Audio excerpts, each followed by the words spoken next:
Gold smuggling ಕೇಸ್ನ ಆರೋಪಿ ರನ್ಯಾಗೆ big shock ಆಗಿದೆ. ಆರ್ಥಿಕ ಅಪರಾಧಗಳ ವಿಶೇಷ ಕೋರ್ಟ್ ರನ್ಯಾರಾವ್ ಜಾಮೀನು ಆದೇಶವನ್ನು ರದ್ದು ಮಾಡಿದೆ. ನ್ಯಾಯಮೂರ್ತಿ ವಿಶ್ವನಾಥ್ ಸಿ ಗೌಡರ್ ಜಾಮೀನು ಆದೇಶವನ್ನು ರದ್ದು ಮಾಡಿ ಆದೇಶವನ್ನು ಹೊರಡಿಸಿದ್ದಾರೆ. 2 ದಿನಗಳ ಹಿಂದೆಯಷ್ಟೇ ವಾದ ಪ್ರತಿವಾದ ಆಲಿಸಿದ ಕೋರ್ಟ್ ಜಾಮೀನು ಆದೇಶವನ್ನು ಕಾಯ್ದಿರಿಸಿತ್ತು.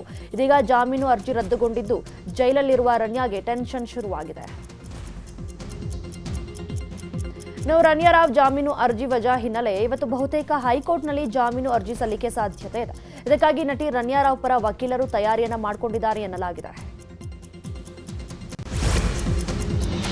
ನಟಿ ರನ್ಯಾರಾವ್ ಜಾಮೀನು ಅರ್ಜಿ ವಜಾ ಆಗಲಿಕ್ಕೆ ಬಹಳಷ್ಟು ಕಾರಣಗಳಿದ್ದಾವೆ. ರನ್ಯಾರಾವ್ ಕೇಸ್ನಲ್ಲಿ ಅಂತಾರಾಷ್ಟ್ರೀಯ ಲಿಂಕ್ಗಳು ಇರುವಂಥದ್ದು, ಕಸ್ಟಮ್ಸ್ ಬ್ಯಾಗೇಜ್ ನಿಯಮ ಉಲ್ಲಂಘನೆ ಮಾಡಲಾಗಿದೆ. ಒಂದು ವೇಳೆ ರಮ್ಯಾ ಹೊರ ಬಂದರೆ ಸಾಕ್ಷಿ ನಾಶ ಮಾಡಲಾಗುತ್ತೆ, ಮಿಸ್ಲೀಡ್ ಆಗ್ಬೋದು. 1 ವರ್ಷದ ಅವಧಿಯಲ್ಲಿ 27 ಬಾರಿ ವಿದೇಶಿ ಪ್ರಯಾಣವನ್ನು ಮಾಡಿದ್ದಾಳೆ. ಇದರಿಂದ ಒಟ್ಟು 4,83,00,000ಕ್ಕೂ ಹೆಚ್ಚು ನಷ್ಟವಾಗಿದೆ. ಈ ಎಲ್ಲ ಕಾರಣಗಳಿಂದ ಜಾಮೀನು ಅರ್ಜಿ ವಜಾಗೊಂಡಿದೆ.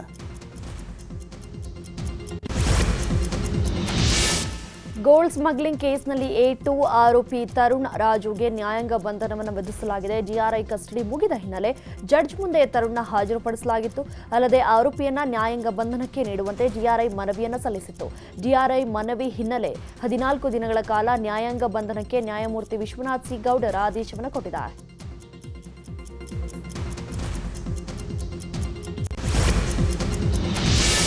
ಸಿಎಂ ಸಿದ್ದರಾಮಯ್ಯ ನೇತೃತ್ವದಲ್ಲಿ ಸಚಿವ ಸಂಪುಟ ಸಭೆ ನಡೆದಿದೆ. ಬಜೆಟ್ನ ಘೋಷಣೆಯಂತೆ ಗುತ್ತಿಗೆಯಲ್ಲಿ ಮುಸ್ಲಿಮರಿಗೆ ಮೀಸಲಾತಿ ವಿಧೇಯಕ ತರಲಿಕ್ಕೆ ಕ್ಯಾಬಿನೆಟ್ ಸಮ್ಮತಿಸಿದೆ. 1 ಕೋಟಿವರೆಗಿನ ಕಾಮಗಾರಿಗಳಲ್ಲಿ ಮೀಸಲಾತಿಗೆ ಅವಕಾಶ ಇರಲಿದೆ. ಇನ್ನು ಈ ಖಾತ ನಿರೀಕ್ಷೆಯಲ್ಲಿದ್ದಂಥವರಿಗೆ ಸಿಹಿ ಸುದ್ದಿ ಸಿಕ್ಕಿದೆ. ಗ್ರಾಮೀಣ ಭಾಗದಲ್ಲಿ ಈ ಖಾತ ನೀಡಲಿಕ್ಕೆ ಸಚಿವ ಸಂಪುಟ ಒಪ್ಪಿಗೆಯನ್ನು ಕೊಟ್ಟಿದೆ. ಈ ಸಂಬಂಧ ಗ್ರಾಮೀಣಾಭಿವೃದ್ಧಿ ಮತ್ತು ಪಂಚಾಯತ್ ರಾಜ್ ವಿಧೇಯಕಕ್ಕೆ ಅನುಮೋದನೆ ನೀಡಲಾಗಿದೆ.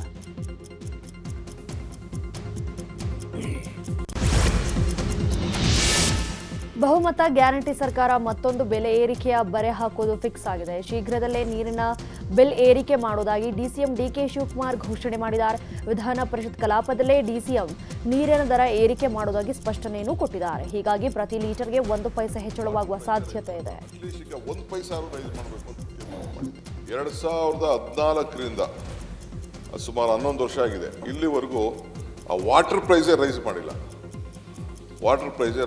ಅಟ್ಲೀಸ್ಟ್ ಈಗ 1 ಪೈಸೆ ರೈಸ್ ಮಾಡಬೇಕು ಅಂತ ತೀರ್ಮಾನ ಮಾಡಿದ್ವಿ. ಮಿನಿಮಮ್ 1 ಪೈಸೆ. ಅಟ್ಲೀಸ್ಟ್ 1 ಪೈಸೆ ಮಾಡಿದ್ರೆ ವರ್ಷಕ್ಕೆ 1,000 ಕೋಟಿ ಲಾಸ್ ಆಗ್ತಾ ಇದೆ. ಪವರ್ ಬಿಲ್ ಜಾಸ್ತಿ ಆಗ್ತಾ ಇದೆ. 1 ಪೈಸೆ ರೈಸ್ ಮಾಡಬೇಕು ಅನ್ನೋದು ಒಂದು ಲಾಸ್ಟ್. ಅವರೇನೋ ಎತ್ಕೊಂಡು ಬಂದಿದ್ರು 7-8 ಪೈಸೆ. ಬೇಡರಪ್ಪ ಸರಿ 1 ಪೈಸೆ ಮಾಡೋಣ, ನೆಕ್ಸ್ಟ್ ಅದನ್ನು ನೋಡೋಣ ಅಂತ ಹೇಳಿದ್ದೀನಿ. ಅದನ್ನು ಈಗ ನಮ್ಮದು ಬಜೆಟ್ ಮೀಟಿಂಗ್ ಇದೆ, ಆವತ್ತು ಬೆಂಗಳೂರು ಸಿಟಿ MLAಗಳನ್ನೆಲ್ಲ ಕರೆದುಬಿಟ್ಟು I have already taken decision. ಪರಿಷತ್ನಲ್ಲಿ ನಿನ್ನೆ SCP TSP ಹಣ ದುರ್ಬಳಕೆ ವಿಚಾರದ ಬಗ್ಗೆ ಚರ್ಚೆ ಮಾಡಲಾಗಿದೆ. ಬಿಜೆಪಿ ನಾಯಕ ಛಲವಾದಿ ನಾರಾಯಣಸ್ವಾಮಿ, ದಲಿತರಿಗೆ ಈ ಸರ್ಕಾರದಿಂದ ಆಗಿರುವಷ್ಟು ಅನ್ಯಾಯ ಬೇರೆ ಎಲ್ಲೂ ಕೂಡ ಆಗಿಲ್ಲ. ನಮಗೆ ಮೋಸ ಮಾಡಲಿಕ್ಕೆ ನಮ್ಮ ಜನಾಂಗದ ವ್ಯಕ್ತಿಯನ್ನೇ ಇಡಲಾಗಿದೆ. ಇದು ನಮಗೆ ಮಾಡ್ತಾ ಇರುವಂಥ ವಂಚನೆ ಅಂತ ಹೇಳಿದ್ದಾರೆ. ಈ ವೇಳೆ ಆಡಳಿತ ಪಕ್ಷದ ಸದಸ್ಯರಾಗಿರುವಂಥ ಪ್ರಿಯಾಂಕರ್ಗೆ ಸಲೀಂ ಅಹಮದ್ ನಸೀರ್ ಆಕ್ಷೇಪವನ್ನು ವ್ಯಕ್ತಪಡಿಸಿದ್ದು, ವಿಪಕ್ಷಗಳ ಆರೋಪಕ್ಕೆ ತಿರುಗೇಟನ್ನು ಕೊಟ್ಟಿದ್ದು. ಈ ವೇಳೆ ಗದ್ದಲ ಕೋಲಾಹಲ ಉಂಟಾಗಿತ್ತು. ಈ ಸರ್ಕಾರದಿಂದ ಆಗಿರ್ತಕ್ಕಂಥ ಅನ್ಯಾಯದಷ್ಟು ಬೇರೆ ಯಾವ ಸರ್ಕಾರವೂ ಮಾಡಿಲ್ಲ. ಬೇರೆ ಯಾವ ಸರ್ಕಾರ ಸಭಾಪತಿಗಳೇ ವಿಷಯ ಇವರು ವಿಷಯ ಏನಂತಂದ್ರೆ ಮಾನ್ಯ ಸಭಾಪತಿಗಳೇ ಈಗ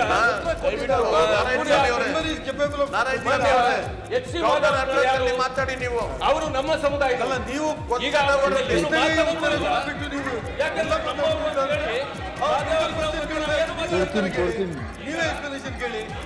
ನಮಗೆ ಅನ್ಯಾಯ ಮಾಡಲಿಕ್ಕೆ, ನಮಗೆ ಮೋಸ ಮಾಡಲಿಕ್ಕೆ ನಮ್ಮ ವ್ಯಕ್ತಿಯನ್ನೇ ಇಟ್ಟು ಮೋಸ ಮಾಡ್ತಾರೆ. ಅದರಿಂದಾಗಿ ನಮ್ಮ ಜನಾಂಗಗಳಲ್ಲಿ ಸಿಗ್ತಕ್ಕಂಥದ್ದು ಕೇವಲ 47,000 ಎಲ್ಲಿದೆ? ನಿನ್ನೆ ವಿಧಾನಸಭೆಯ 9 ವಿವಿಗಳನ್ನು ರದ್ದು ಮಾಡಿರುವ ವಿಚಾರ ಮತ್ತೆ ಪ್ರತಿಧ್ವನಿಸಿತು. ನಿಲುವಳಿ ಮಂಡಿಸಿ ಚರ್ಚೆಗೆ ಪ್ರಾಥಮಿಕ ಪ್ರಸ್ತಾಪವನ್ನು ಶಾಸಕ ಅಶ್ವಥ್ ನಾರಾಯಣ್ ಮಂಡಿಸಿದ್ರು. ಈ ವೇಳೆ ಸ್ಪಷ್ಟನೆ ಕೊಟ್ಟಂತಹ ಸಿಎಂ ಸಿದ್ದರಾಮಯ್ಯ, ನಾವು ಯಾವ ವಿಶ್ವವಿದ್ಯಾಲಯವನ್ನು ಮುಚ್ಚುತ್ತಾ ಇಲ್ಲ, ವಿವಿಗಳನ್ನು ಮುಂದುವರಿಸಬೇಕಾ ಬೇಡವಾ ಅಂತ ಸಂಪುಟ ಉಪಸಮಿತಿ ರಚಿಸಿ ವರದಿ ಕೇಳಿದ್ದೇವೆ. ಈಗಾಗಲೇ ಇದರ ಚರ್ಚೆ ಅನಗತ್ಯ ಅಂತ ಹೇಳಿದ್ರು. ಇದಕ್ಕೆ ವಿಪಕ್ಷ ನಾಯಕ ಆರ್ ಅಶೋಕ್ ಆಕ್ಷೇಪವನ್ನು ವ್ಯಕ್ತಪಡಿಸಿದ್ದು, ಸಿಎಂ ಡಿಸಿಎಂ ಇಲಾಖೆ ಸಚಿವರು ಬೇರೆ ಬೇರೆ ಉತ್ತರವನ್ನು ಕೊಡ್ತಿದ್ದಾರೆ ಅಂತ ಹೇಳಿದ್ರು. ಆ ವೇಳೆ ಮಧ್ಯಪ್ರವೇಶಿಸಿದ ಸಿಎಂ ಸಂಪುಟ ಉಪಸಮಿತಿ ವರದಿ ಬರಬೇಕು, ನಂತರವೇ ಅದರ ಸಾಧಕ ಬಾಧಕ ಬಗ್ಗೆ ಚರ್ಚೆ ಅಂತ ಹೇಳಿದ್ರು. ಅದನ್ನು ಮುಂದುವರಿಸಬೇಕೋ ಬೇಡವೋ ಅಂತೇಳಿ ಒಂದು ಕ್ಯಾಬಿನೆಟ್ ಸಬ್ ಕಮಿಟಿ ಮಾಡಿದ್ದೀವಿ. ಡೆಪ್ಟಿ ಚೀಫ್ ಮಿನಿಸ್ಟರ್ ಅದರ ಅಧ್ಯಕ್ಷರಾಗಿದ್ದಾರೆ. ಅವ್ರು ಇನ್ನೂ ವರದಿ ಕೊಟ್ಟಿಲ್ಲ. ವರದಿ ಕೊಡೋಕ್ಕೂ ಮುಂಚಿತವಾಗಿ ಅವ್ರಿಗೆ ಆತಂಕ ಶುರುವಾಗಿದೆ. ಗೊತ್ತಿಲ್ಲ ನನಗೆ, ನಾವು ಮುಚ್ಚೋದಕ್ಕೆ ಹೋಗಲ್ಲ, ಮುಂದುವರಿಸಬೇಕಾ ಬೇಡವೋ ಅಂತಕ್ಕಂಥದ್ದು ಅದನ್ನು ಮಾಡಿರ್ತಕ್ಕಂಥದ್ದು. ಯಾಕಂತಂದ್ರೆ ಕೇಳ್ರ ಆಯ್ತು ಅದಲ್ಲ ಸಾಧಕ ಬಾಧಕ ಚರ್ಚೆ ಮಾಡಿಕೊಂಡು ತೀರ್ಮಾನ ತಗೊಳ್ಬೇಕು. ಅವರು ಇನ್ನೂ ಕ್ಯಾಬಿನೆಟ್ ಸಬ್ ಕಮಿಟಿಯವರು ರಿಪೋರ್ಟ್ ಕೊಟ್ಟಿಲ್ಲ. ಇದು ಕ್ಯಾಬಿನೆಟ್ನಲ್ಲಿ ಚರ್ಚೆ ಆಗಿಲ್ಲ. ಇದು ಪ್ರಿಮೇಚ್ಯೂರ್ ಅಂತ ಅನಿಸುತ್ತೆ ನನಗೆ. ಇದನ್ನು ಮಾಡಬೇಕಾದಂಥ ಅಗತ್ಯ ಇಲ್ಲ. ಚರ್ಚೆ ಮಾಡಬೇಕು, ಅಡ್ಜರ್ನ್ಮೆಂಟ್ ಮೋಷನ್ ಮೂಲಕ ಚರ್ಚೆ ಮಾಡೋ ಅಂಥ ವಿಚಾರ ಅಲ್ಲ. ಎಲ್ಲ ಕಲಾಪಗಳನ್ನೆಲ್ಲ ಬದಿಗೊತ್ತಿ ಚರ್ಚೆ ಮಾಡಬೇಕು. ಇದು ಅಷ್ಟೊಂದು ಇಂಪಾರ್ಟೆಂಟು. ಮೊನ್ನೆ ನಡೆದಿರ್ತಕ್ಕಂಥದ್ದು ತೀರ್ಮಾನ ಮಾಡಿದ್ದೀವಿ. ಆ ಥರದ್ದೇನೂ ತೀರ್ಮಾನ ಆಗಿಲ್ಲ. ಅದರಿಂದ ಈಗ ಆತಂಕ ಪಡಬೇಕಾದಂಥ ಅಗತ್ಯ ಇಲ್ಲ. ನಾವು cabinet sub committee meeting report ಬಂದ ಮೇಲೆ ಕ್ಯಾಬಿನೆಟ್ನಲ್ಲಿ ತೀರ್ಮಾನ ಮಾಡಿ ಮುಂದುವರಿಸಬೇಕು ಅಂತ ಬೇಕೋ ಬೇಡವೋ ಅಂತ ತೀರ್ಮಾನ ಮಾಡ್ತೀವಿ. ದಯವಿಟ್ಟು ಮುಚ್ಚಬೇಡ ಅಂತ ನಾವು ಪ್ರಾರ್ಥನೆ ಮಾಡ್ತೀವಿ ತಮಗೆ ಸರ್. ದಯವಿಟ್ಟು ಮುಚ್ಚಬೇಡ ಅಂತ ನಾವು ಪ್ರಾರ್ಥನೆ ಮಾಡ್ತೀವಿ ತಮಗೆ. ಒಂದು ಬಹಳ ಮುಖ್ಯವಾಗಿ ಈಗ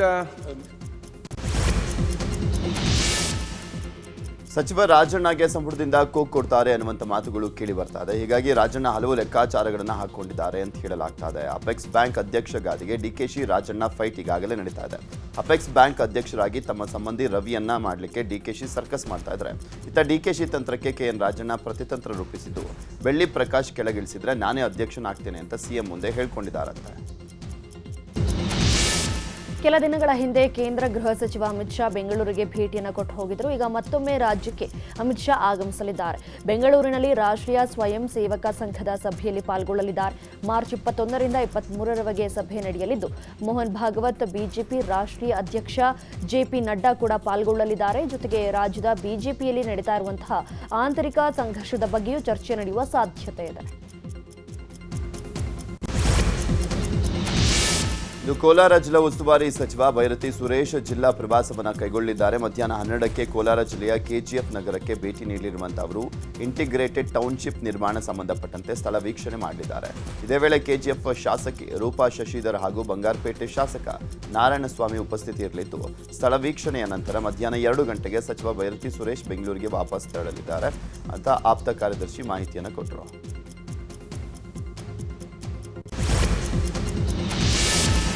ಗ್ಯಾರಂಟಿ ಯೋಜನೆಗಳ ನಡುವೆ ಇಂದಿರಾ ಕ್ಯಾಂಟೀನ್ ಬಡವಾಯಿತಾ ಅನ್ನೋ ಪ್ರಶ್ನೆ ಮೂಡಿದೆ. ಚಾಮರಾಜನಗರದ ಗುಂಡ್ಲುಪೇಟೆಯಲ್ಲಿ ಇಂದಿರಾ ಕ್ಯಾಂಟೀನ್ಗೆ ಗರ ಬಡಿದಂತಾಗಿದೆ. ಕಳೆದ 4 ತಿಂಗಳಿಂದ ನೌಕರರಿಗೆ ವೇತನ ನೀಡದ ಹಿನ್ನೆಲೆ 4 ದಿನದಿಂದ ಇಂದಿರಾ ಕ್ಯಾಂಟೀನ್ ಬಂದ್ ಆಗಿದೆ. 5 ರೂಪಾಯಿಗೆಲ್ಲ ತಿಂಡಿ ಊಟ ಸಿಕ್ತಿದ್ರಿಂದ ಬಡವರು ಹೊಟ್ಟೆ ತುಂಬಿಸ್ಕೊಳ್ತಾ ಇದ್ರು. ಆದ್ರೆ ಈಗ ಕ್ಯಾಂಟೀನ್ ತಾತ್ಕಾಲಿಕವಾಗಿ ಬಂದ್ ಆಗಿರೋ ಕಾರಣದಿಂದ ಹೊಸ ಟೆಂಡರ್ ಪ್ರಕ್ರಿಯೆ ಮೊರೆ ಹೋಗಿದ್ದಾರೆ. ಇದು ಇಂದಿರಾ ಕ್ಯಾಂಟೀನ್ ಅಂತ ಮಾಡಿದ್ದು ಬಡವ್ರಿಗೆ ತುಂಬ ಅನುಕೂಲ ಆಯಿತು. ಇಲ್ಲಿರೋರು ಎಲ್ಲ ಬಂದ್ಬಿಟ್ಟು 5 ರೂಪಾಯಿ ಕೊಟ್ಬಿಟ್ಟು ತಿನ್ಕೊಂಡು ಹೋಗ್ತಿದ್ರು. ಅಂಥ ಕ್ಯಾಂಟೀನ್ ಮುಚ್ಚಿಬಿಟ್ಟಿದ್ದಾರೆ. ಇದು ತೆಗೆದುಬಿಟ್ಟು ಬೇಕಾದ್ರೆ 5 ಗ್ಯಾರಂಟಿಗಳು ಕೊಟ್ಟಿದ್ರಲ್ಲ, ಅದರಲ್ಲಿ 1 ಗ್ಯಾರಂಟಿ ಆದರೂ ಕ್ಯಾನ್ಸಲ್ ಮಾಡಿದರೆ ಇದಕ್ಕೆ ಆಗ್ಬೋದಾಗಿದೆ ಆ ದುಡ್ಡು. 5 ಗ್ಯಾರಂಟಿಲಿ ಇರೋರು ಹೋಯ್ತಿದ್ದಾರೆ, ಇಲ್ಲಿರೋರು ಹೋಯ್ತಿದ್ದಾರೆ. ಅದು ಉಪಯೋಗಕ್ಕೆ ಬರಲ್ಲ. ಇದು ಬಡವ್ರು ತಿನ್ನೋರು. ಇದು ದಯವಿಟ್ಟು ಇದಕ್ಕೆ ಸರ್ಕಾರ ಅವರಾಗಲಿ ನಮ್ಮಲ್ಲಿ MLA ಅವರು. ಹಾವೇರಿಯ ಮಾಸೂರು ಗ್ರಾಮದ ಯುವತಿ ಸ್ವಾತಿಯನ್ನ ಕೊಲೆ ಮಾಡಲಾಗಿದೆ. ನಯಾಜ್ ಎಂಬಾತನನ್ನ ಸ್ವಾತಿ ಪ್ರೀತಿ ಮಾಡ್ತಾ ಇದ್ಲು. ಆದರೆ ಆಕೆಯ ಪ್ರೀತಿಯನ್ನ ನಯಾಜ್ ನಿರಾಕರಿಸಿದ್ದ. ಅಲ್ಲದೆ ಸ್ವಾತಿಗೆ ಬುದ್ಧಿ ಹೇಳುವಂತೆ ನಯಾಜ್ ಹಿಂದೂ ಹುಡುಗರ ಸಹಾಯವನ್ನು ಕೇಳಿದ. ವಿನಯ್ ದುರ್ಗಾಚಾರಿ ನಯಾಜ್ನಿಂದ ದೂರ ಆಗುವಂತೆ ಸ್ವಾತಿಗೆ ಬುದ್ಧಿ ಹೇಳಿದ್ರು. ಆದರೆ ಸ್ವಾತಿ ನಯಾಜ್ನಿಂದ ದೂರ ಆಗಲ್ಲ ಅಂತ ಹೇಳಿದ್ಲು. ಇದೇ ಕಾರಣಕ್ಕೆ ಮೂವರು ಸೇರಿ ಸ್ವಾತಿ ಕುತ್ತಿಗೆ ಟವಲ್ನಿಂದ ಕುತ್ತಿಗೆ ಬಿಗಿದು ಕೊಲೆಯನ್ನು ಮಾಡಿದ್ದಾರೆ. ಬಳಿಕ ಮೃತದೇಹವನ್ನು ತುಂಗಭದ್ರಾ ನದಿಗೆ ಹೆಣವನ್ನು ಬಿಸಾಕಿದ್ದಾರೆ. ಸದ್ಯ ಇಬ್ಬರು ಕೊಲೆ ಆರೋಪಿಗಳನ್ನು ಬಂಧನ ಮಾಡಲಾಗಿದೆ.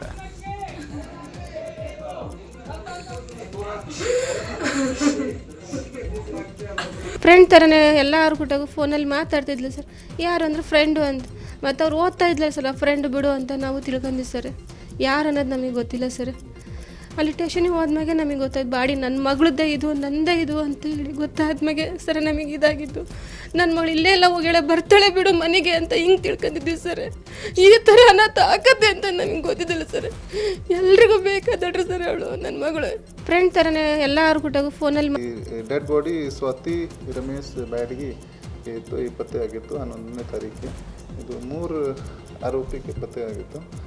ಒಬ್ಬ ಇದು ನಯಾಜ್, ಒಂದು ವಿನಾಯಕ್, ಒಂದು ದುರ್ಗಾಚಾರಿ. ಈ 3 ಜನ 3ನೇ ತಾರೀಕಿಗೆ ಈ ಸ್ವಾತಿಗೆ ಇದು ರಾಣಿಬೆನ್ನೂರು ಕಡೆ ತಗೊಳ್ಳಿ ಮತ್ತು ಅಲ್ಲಿ ಮಾತಾಡಿದರು ಮತ್ತು ಕೆಲವು ವಿಷಯ ಬಗ್ಗೆ ಇದು ಇಶ್ಯೂ ಆಗಿತ್ತು. ಆದ ನಂತರ ಇದು 3 ಜನ ಇದು ಮರ್ಡರ್ ಮಾಡಿ ಇದು ಒಂದು ಗಾಡಿಯಿಂದ ಇದು ಡೆಡ್ ಬಾಡಿಗೆ ತಗೊಳ್ಳಿ ಇದು ಹಲಗೇರಿ ಪೊಲೀಸ್ ಲಿಮಿಟಲ್ಲಿ ಅಲ್ಲಿ ತಗೊಳ್ಳಿ ಹೋಗಿದ್ದರು. ಮತ್ತು ತುಂಗಭದ್ರಾ ನದಿಯಲ್ಲಿ ಬಾಡಿ. ಇನ್ನು ಮೃತ ಯುವತಿ ಮನೆಗೆ ಮಾಜಿ ಸಚಿವ ಬಿಸಿ ಪಾಟೀಲ್ ಭೇಟಿಯನ್ನು ನೀಡಿ ಸಾಂತ್ವನವನ್ನ ಹೇಳಿದ್ದಾರೆ. ಸೀರಿಯಸ್ ಆಗಿ ತನಿಖೆ ಮಾಡುವಂತೆ ಬಿಸಿ ಪಾಟೀಲ್ ತಾಕೀತನ್ನ ಮಾಡಿದರು. ಇದೇ ವಿಚಾರವಾಗಿ ಟ್ವೀಟ್ ಮಾಡಿರುವಂಥ ಮಾಜಿ ಸಿಎಂ ಬಸವರಾಜ ಬೊಮ್ಮಾಯಿ ಸರ್ಕಾರದ ವಿರುದ್ಧ ಕಿಡಿಕಾರಿದ್ದಾರೆ. ಕಾಂಗ್ರೆಸ್ ಸರ್ಕಾರ ಬಂದಾಗಲಿಂದಲೂ ಕೂಡ ಹೆಣ್ಣು ಮಕ್ಕಳಿಗೆ ರಕ್ಷಣೆ ಇಲ್ಲ. ಯುವತಿಯರನ್ನ ವಂಚಿಸಿ ಹತ್ಯೆ ಮಾಡುವ ಹೇಯ ಕೃತ್ಯಗಳು ಹೆಚ್ಚಾಗ್ತಾ ಇದ್ದಾವೆ. ಲವ್ ಜಿಹಾದ್ ಎನ್ನುವಂಥ ಮಾತುಗಳು ಕೇಳಿ ಬರ್ತಾ ಇದೆ. ಮೃತ ಸ್ವಾತಿ ಕುಟುಂಬಕ್ಕೆ ರಾಜ್ಯ ಸರ್ಕಾರ ಸೂಕ್ತ ಪರಿಹಾರ ಕೊಟ್ಟು ನ್ಯಾಯ ದೊರಕಿಸಲಿಕ್ಕೆ ಪ್ರಯತ್ನ ಪಡಬೇಕು ಅಂತ ಟ್ವೀಟ್ ಮಾಡಿದ್ದಾರೆ. ವಯೋಸಹಜ ಅನಾರೋಗ್ಯದಿಂದ ಹಿರಿಯ ಸಾಹಿತಿ ಡಾಕ್ಟರ್ ಪಂಚಾಕ್ಷರಿ ಹಿರೇಮಠ್ ವಿಧಿವಶರಾಗಿದ್ದಾರೆ. ರಾಜಕಾರರ ಹೋರಾಟದಲ್ಲಿ ಸದಾ ಮುಂಚೂಣಿಯಲ್ಲಿರುವ ಡಾಕ್ಟರ್ ಪಂಚಾಕ್ಷರಿ ಹಿರೇಮಠ್ ಗುರುತಿಸಿಕೊಂಡಿದ್ದರು. 106 ಕೃತಿಗಳನ್ನು ಕೂಡ ಡಾಕ್ಟರ್ ಪಂಚಾಕ್ಷರಿಯವರು ರಚಿಸಿದರು. ಇವರ ಈ ಸೇವೆಗೆ ರಾಜ್ಯೋತ್ಸವ ಸೇರಿ ಹಲವು ಪ್ರಶಸ್ತಿ ಕೂಡ ಲಭಿಸಿದವು. ಇವತ್ತು ಸಂಜೆ ಅವರ ಸ್ವಗ್ರಾಮ ಕೊಪ್ಪಳ ತಾಲೂಕಿನ ಬಿಸರಳ್ಳಿಯಲ್ಲಿ ಅಂತ್ಯಕ್ರಿಯೆ ನೆರವೇರಲಿದೆ.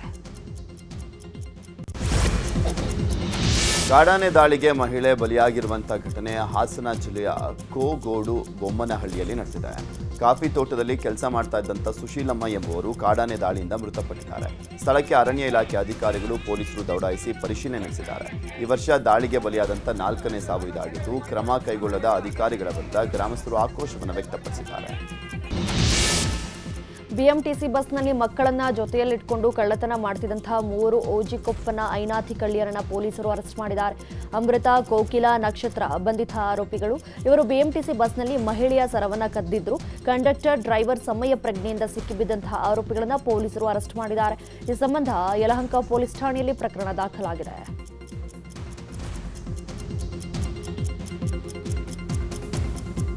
ಬೆಂಗಳೂರಿನಲ್ಲಿ ಸರಣಿ ಅಪಘಾತ ಸಂಭವಿಸಿದೆ. ನಿಯಂತ್ರಣ ತಪ್ಪಿದ ಕ್ಯಾಂಟರ್ ಒಂದು ಬಸ್, ಕಾರ್, ಆಟೋ, ಬೈಕ್ಗೆ ಡಿಕ್ಕಿ ಹೊಡೆದಿದೆ. ಸ್ಯಾಟಲೈಟ್ ಬಸ್ ನಿಲ್ದಾಣ ಮುಂಭಾಗದಲ್ಲಿ ಮುಂಜಾನೆ 5 ಗಂಟೆ ಸುಮಾರಿಗೆ ಘಟನೆ ನಡೆದಿದೆ. ಮೈಸೂರು ಕಡೆಗೆ ಬರ್ತಾ ಇದ್ದಂಥ ಕ್ಯಾಂಟರ್ ನಿಯಂತ್ರಣ ತಪ್ಪಿ ರಸ್ತೆಯಲ್ಲಿ ನಿಲ್ಲಿಸಿದಂಥ ವಾಹನಗಳಿಗೆ ಡಿಕ್ಕಿ ಹೊಡೆದಿದೆ. ಡಿಕ್ಕಿಯ ರಭಸಕ್ಕೆ ಕ್ಯಾಂಟರ್ ಮುಂಭಾಗ ಅಪ್ಪಚ್ಚಿಯಾಗಿದ್ದು, ಡ್ರೈವರ್ನನ್ನು ಆಸ್ಪತ್ರೆಗೆ ದಾಖಲು ಮಾಡಲಾಗಿದೆ.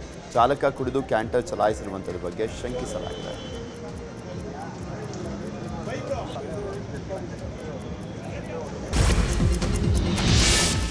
ರಾಜಧಾನಿ ಬೆಂಗಳೂರಿನಲ್ಲಿ ರೋಡ್ ರೇಜ್ ಪ್ರಕರಣಗಳು ಮುಂದುವರೆದಿದೆ. ಬಿಟಿಎಂ ಲೇಔಟ್ನಲ್ಲಿ ಕಾರು ಹಾಗೂ ಬೈಕ್ ಸವಾರನಿಗೆ ಕಿಡಿಗೇಡಿಗಳು ಕೊಲೆ ಮಾಡುವುದಾಗಿ ಧಮಕಿ ಹಾಕಿದ್ದಾರೆ.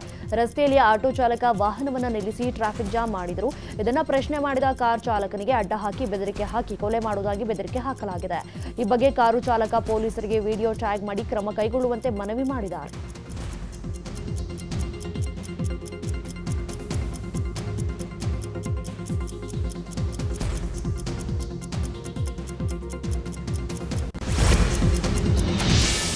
ವಿವಾದಿತ ಇನಾಮ್ ದತ್ತಾತ್ರೇಯ ಬಾಬಾ ಬುಡನ್ ಸ್ವಾಮಿ ದರ್ಗಾದಲ್ಲಿ ಉರುಸ್ ಆಚರಣೆ ನಡೆಯಲಿದೆ. ಇಂದಿನಿಂದ 3 ದಿನಗಳ ಕಾಲ ಉರುಸ್ ಆಚರಣೆ ನಡೆಯಲಿದೆ. ರಾಜ್ಯದ ನಾನಾ ಭಾಗದಿಂದ ಸಾವಿರಾರು ಸಂಖ್ಯೆಯಲ್ಲಿ ಮುಸ್ಲಿಮರು ಆಗಮಿಸಲಿದ್ದಾರೆ.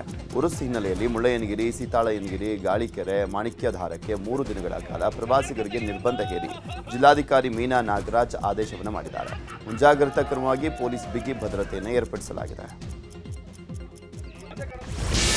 ನಟ ದರ್ಶನ್ ಅಭಿನಯದ ಡೆವೆಲ್ ಚಿತ್ರದ ಶೂಟಿಂಗ್ ಇವತ್ತಿಗೆ ಮೈಸೂರಲ್ಲಿ ಮುಕ್ತಾಯವಾಗಲಿದೆ. 4 ದಿನಗಳ ಕಾಲ ಮೈಸೂರಿನಲ್ಲಿ ಚಿತ್ರೀಕರಣಕ್ಕೆ ಚಿತ್ರತಂಡ ಅನುಮತಿಯನ್ನು ಪಡೆದಿತ್ತು. ಮಾರ್ಚ್ 12ರಿಂದ 15ರ ತನಕ ಮೈಸೂರಿನ ಸರ್ಕಾರಿ ಅತಿಥಿ ಗೃಹ ಹಾಗೂ ಲಲಿತ್ ಮಹಲ್ ಪ್ಯಾಲೇಸ್ನಲ್ಲಿ ಶೂಟಿಂಗ್ ಮಾಡುವುದಾಗಿ ಅನುಮತಿಯನ್ನು ಪಡೆದು ಪೊಲೀಸ್ ಭದ್ರತೆಯನ್ನು ಸಹ ಪಡೆದುಕೊಂಡಿತ್ತು. ಈ ಹಿನ್ನೆಲೆಯಲ್ಲಿ ಮೈಸೂರಿನಲ್ಲಿ ಇಂದು ಶೂಟಿಂಗ್ ಕೊನೆ ದಿನವಾಗಿದ್ದು, ಮುಂದಿನ ಚಿತ್ರೀಕರಣಕ್ಕಾಗಿ ಚಿತ್ರತಂಡ ಬೇರೆಡೆ ತೆರಳಲಿದೆ. 10 ತಿಂಗಳ ಬಳಿಕ ದರ್ಶನ್ ಮತ್ತೆ ಅಭಿನಯಕ್ಕೆ ಮಾಡಿದ್ದು ಅವರ ಫ್ಯಾನ್ಸ್ ಸಖತ್ ಖುಷಿಯಾಗಿದ್ದಾರೆ. ಪಂಜಾಬ್ನ ಮೋಗಾ ಜಿಲ್ಲೆಯಲ್ಲಿ ಶಿವಸೇನಾ ನಾಯಕನೊಬ್ಬರನ್ನ ಗುಂಡಿಕ್ಕಿ ಕೊಲ್ಲಲಾಗಿದೆ. ವೈಯಕ್ತಿಕ ದ್ವೇಷದ ಹಿನ್ನೆಲೆಯಲ್ಲಿ ಕೊಲೆ ಮಾಡಲಾಗಿದೆ ಅಂತ ಪೊಲೀಸರು ಹೇಳಿದ್ದಾರೆ. ಬೈಕ್ನಲ್ಲಿ ಬೆನ್ನತ್ತಿ ಗುಂಡಿಕ್ಕಿ ಹತ್ಯೆ ಮಾಡಿರುವ ಘಟನೆ ಪಂಜಾಬ್ನ ಮೊಗಾದಲ್ಲಿ ನಡೆದಿದೆ. ದಾಳಿಯಲ್ಲಿ ಓರ್ವ ಬಾಲಕ ಗಾಯಗೊಂಡಿದ್ದಾನೆ. ಮೂರನೇ ಆವೃತ್ತಿಯ WPLನ ಫೈನಲ್ ಮ್ಯಾಚ್ಗೆ ಕ್ಷಣಗಣನೆ ಶುರುವಾಗಿದೆ. ಮುಂಬೈನ ಬ್ರೇಬೋರ್ನ್ ಸ್ಟೇಡಿಯಂನಲ್ಲಿ ಇವತ್ತು ಫೈನಲ್ ಪಂದ್ಯ ನಡೆಯಲಿದೆ. ಫೈನಲ್ ಮ್ಯಾಚ್ನಲ್ಲಿ ಡೆಲ್ಲಿ ಕ್ಯಾಪಿಟಲ್ಸ್ ಮತ್ತು ಮುಂಬೈ ಇಂಡಿಯನ್ಸ್ ಮುಖಾಮುಖಿ ಆಗ್ತಾ ಇದೆ. ಮುಂಬೈ 2ನೇ ಟ್ರೋಫಿ ಗೆಲ್ಲುವ ಕಾತರದಲ್ಲಿದ್ದರೆ ಡೆಲ್ಲಿ ಚೊಚ್ಚಲ ಟ್ರೋಫಿ ಗೆಲ್ಲುವ ಪಣ ತೊಟ್ಟಿದೆ. ಅಮೀರ್ ಖಾನ್ 3ನೇ ಮದುವೆಗೆ ಸಜ್ಜಾಗ್ತಿದ್ದಾರೆ. ಬೆಂಗಳೂರು ಮೂಲದ ಗೌರಿ ಫ್ರಾಟ್ ಎಂಬ ಯುವತಿ ಜೊತೆ ಸಂಬಂಧದಲ್ಲಿದ್ದಾರೆ. ಅವರ ಜೊತೆ ಮದುವೆ ಆಗಲಿದ್ದಾರೆ.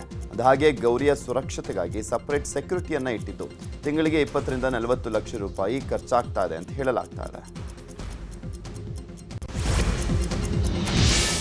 ಮೆಗಾಸ್ಟಾರ್ ಚಿರಂಜೀವಿ ಕಲಾ ಸೇವೆಯ ಮೂಲಕ ಸಮಾಜಕ್ಕೆ ನೀಡಿರುವ ಸೇವೆಯನ್ನು ಪರಿಗಣಿಸಿ ಲಂಡನ್ ಆಫ್ ಹೌಸ್ ಆಫ್ ಕಾಮನ್ಸ್ನಲ್ಲಿ ಸನ್ಮಾನವನ್ನು ಹಮ್ಮಿಕೊಳ್ಳಲಾಗಿದೆ. ಡಿಸೆಂಬರ್ 19ರಂದು ಸಂಜೆ 6 ಗಂಟೆಗೆ ಈ ಕಾರ್ಯಕ್ರಮವಿರಲಿದ್ದು ರೂಲಿಂಗ್ ಪಾರ್ಟಿಯ ಸಂಸದ ನವೇಂದ್ರ ಮಿಶ್ರಾ ಸೇರಿದಂತೆ ಹಲವರು ಗಣ್ಯರು ಕೂಡ ಈ ಸಮಾರಂಭದಲ್ಲಿ ಪಾಲ್ಗೊಳ್ಳಲಿದ್ದಾರೆ.